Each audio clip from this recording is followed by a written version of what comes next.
श्री सद्गुरु महाराज की। सब कोई जगह श्री सद्गुरु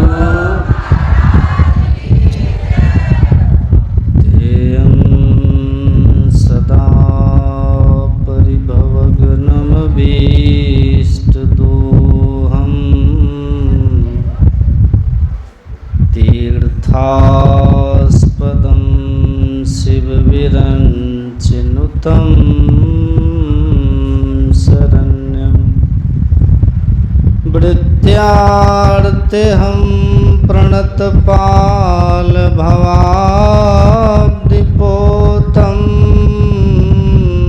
वन्दे महापुरुष ते चरणारविन्दं। गुरुर्ब्रह्मा गुरुर्विष्णु गुरुर्देवो महेश्वरः साक्षात् परब्रह्म तस्मै श्री गुरुवे नमः। तस्मै श्री गुरुवे नमः। बोलिए प्रेम से श्री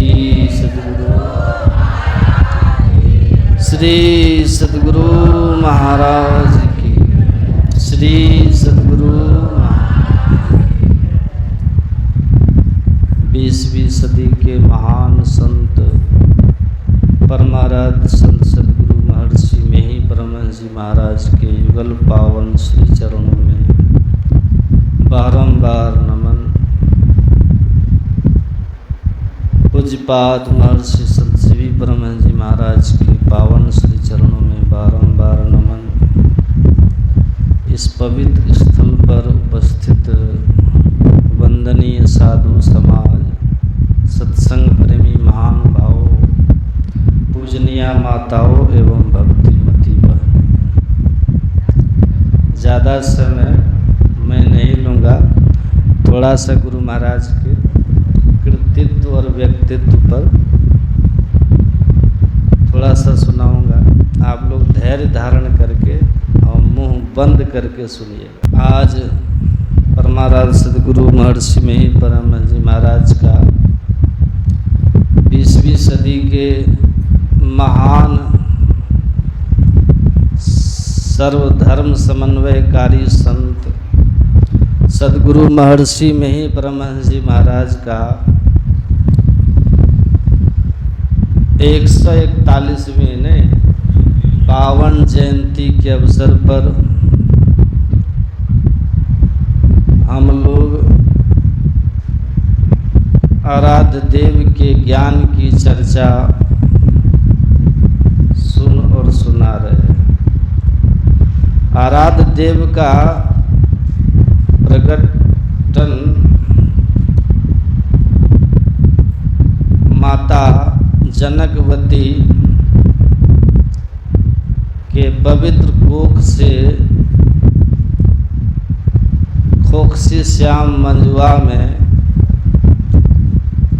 28 अप्रैल 1885 ईस्वी रोज मंगलवार को हुआ था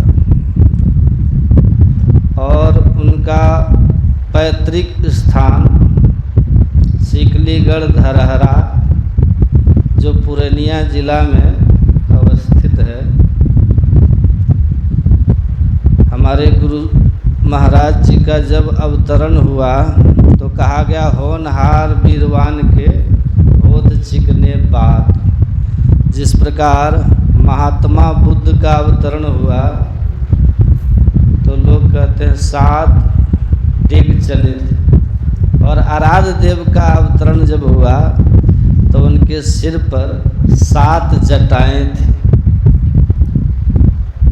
उनकी बहन झूलन दाई जो गुरुदेव के 4 वर्ष बड़ी थी। देखिए संत जब आते हैं तो उनकी परीक्षा जीवन काल से ही प्रारंभ हो जाता है। गुरु महाराज का जब जन्म हुआ तो कम ही समय में आराध्य देव को मातृ सुख का आनंद मिला। उनकी जो बहन थी वह बहन झोलनदाय उनके गोद में खेले बढ़े, और उनके बाद जब बाल को संवारती थी तो फिर सिर पे जटा हो जाता था। तो हम सभी लोग महान संत सद्गुरु महर्षि मही परमहंस जी महाराज की जयंती मनाने के लिए यहाँ उपस्थित हुए हैं। पहले हम आपको ये समझना होगा संत किसे कहते हैं, फिर ये समझेंगे संत का क्या काम होता है। हम लोग के सद्गुरु महाराज महर्षि मही परमहंस जी महाराज जिनकी जयंती हम सब लोग मना रहे हैं, उनका कहना है संत किसे कहते हैं। शांति स्थिरता व निश्चलता को कहते हैं, और शांति को जो प्राप्त कर लेते हैं संत कहलाते। सद्गुरु महाराज जी ने फिर दूसरी वाणी में कहने कृपा की, शांति क्या चीज़ है, शांति स्वरूप सर्वेश्वर जानो, शांति के स्वरूप परमात्मा है। सद्गुरु महाराज जी का कहना है जो परमात्मा को पा लेते हैं वास्तव में वे संत। परमात्मा को पाने वाले महापुरुष की क्या स्थिति होती है। उपनिषदकार ने बड़ा अच्छा कहा, विद्यते हृदय ग्रंथिस् छिद्यन्ते सर्व संशयाः क्षीयन्ते चास्य कर्माणि तस्मिन् दृष्टे परावरे। ऋषि कहते हैं जो परे से परे तत्व परमात्मा को जान लेते हैं, उनके हृदय पर से जड़ चेतन की ग्रंथि खुल जाती है। जिस ग्रंथि के रहने पर जीव का जन्म और मरण होता है, उनके हृदय पर से जड़ चेतन की ग्रंथि खुल जाती है। वे जीव जन्म मरण के चक्र से छूट जाते हैं। और आगे फिर कहते हैं उनके हृदय में किसी भी प्रकार का संशय नहीं रहता। गीता में भगवान श्री कृष्ण ने कहने कृपा की है, जिसके हृदय में संशय भरा रहता है उनका निश्चित रूप से विनाश होता है। भगवान श्री कृष्ण कहते हैं संशयात्मा बुद्धि विनश्यति। जिस बुद्धि के अंदर में संशय है, जिसके हृदय में संशय है, बात बात पे संशय करता है, खास करके परमात्मा के ऊपर संशय है, जीव के ऊपर संशय है, माया के ऊपर संशय है, ये सब जो संशय है इसी के किसी के हृदय में भरा है तो परमात्मा कृष्ण कहते हैं उसका विनाश होता है।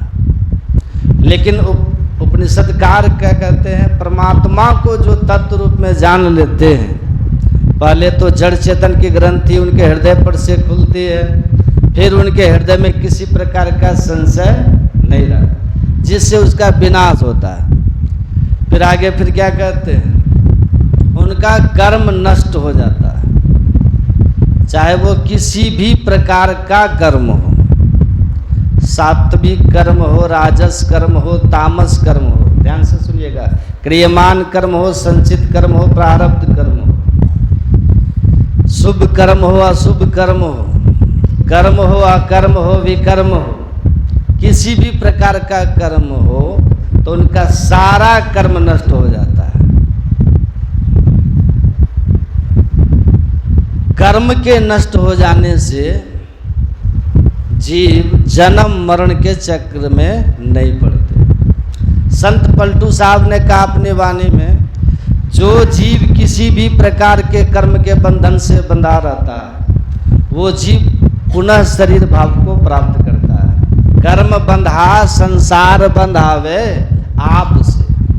जो जीव कर्म के बंधन से बंध जाता है स्वाभाविक रूप से शरीर और संसार के बंधन से वो बंध जाता है, मतलब जन्म मरण के चक्र में पड़ा रहता है। लेकिन परमात्मा को जानने वाले जो जीव है कर्म के बंधन से छूट जाते हैं। तो आप लोग को स्मरण हो गया होगा, जो अपने जीवन काल में परे से परे तत्व परमात्मा को जाना, ईश्वर को जाना, सबसे पहले उनके हृदय पर से जड़ चेतन की ग्रंथि खुल जाएगी, उनके हृदय से संशय चला गया, उनका सारा कर्म नष्ट हो गया। वास्तव में ये संत होते हैं। अब गोस्वामी तुलसीदास जी महाराज ने रामायण में लिखा कि संत के अंदर में किसी भी प्रकार का विकार नहीं रहता। याद रखिएगा आप लोग, साधु के भेष में या गृहस्थ भेष में भी जो साधना करने वाले हैं,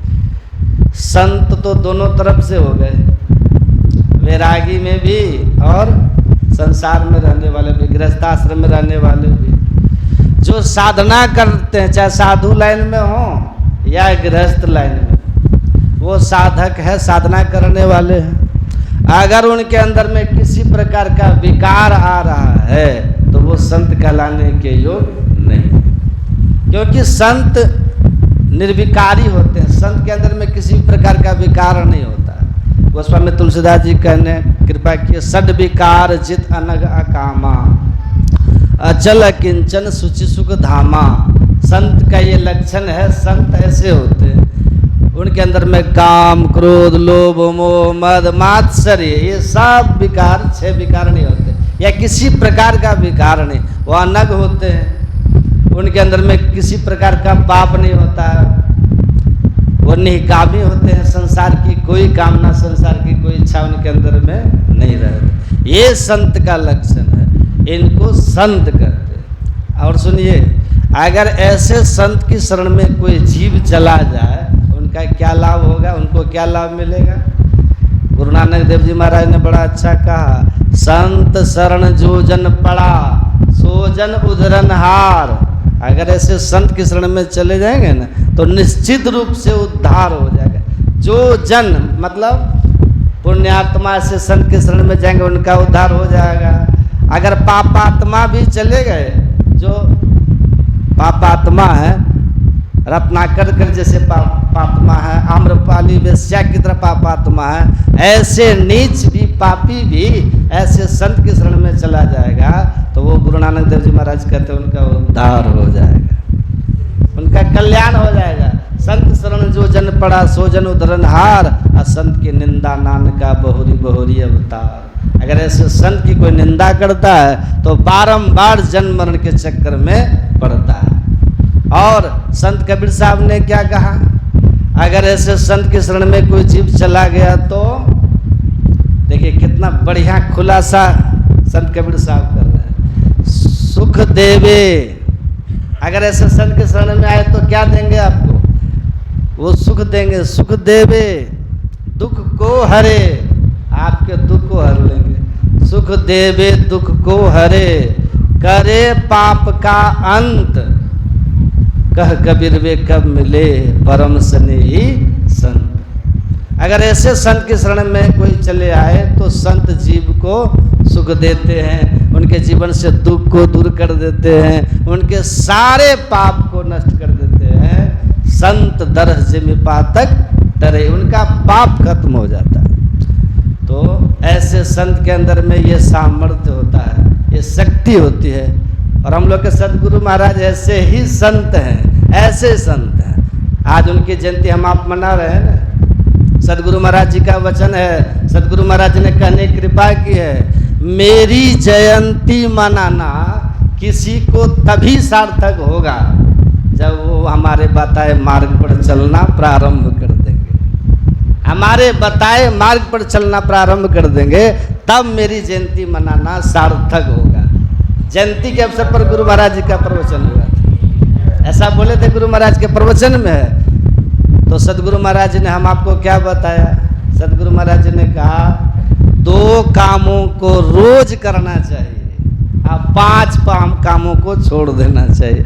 2 बातों को रोज करना चाहिए, आप 5 बातों को सदा के लिए छोड़ देना चाहिए। वो क्या है? सत्संग नित और ध्यान नित रहिए करत संलग्न हो, विचार चोरी नशा हिंसा झूठ तजना चाहिए, पंच पापों को छोड़ देना चाहिए और रोज सत्संग और ध्यान करना चाहिए। ऐसे व्यक्ति के लिए गुरु महाराज की जयंती मनाना सार्थक होगा।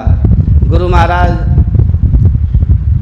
का अवतार, वैसे शास्त्रों में अवतार का कोई न कोई निमित्त होता है। जो दुराचारी लोग पापाचार फैलाते हैं जब, तब भगवान के विविध अवतार हुआ करते हैं। पर संत महापुरुष के अवतार को पूर्ण अवतार कहा गया है। उससे संसार का भौतिक और आध्यात्मिक सब तरह का कल्याण होता है। किसी ने गुरु महाराज जी से पूछा था कि बड़े बड़े वीर सैनिक, बड़े बड़े सपूत लोग देश पे बलिदान होकर के देश की सेवा करते हैं, और तरह से नेता लोग, डॉक्टर लोग, सब विभाग में जो भी जैसे सब सेवा करते हैं, पर आप क्या करते हैं देश के लिए?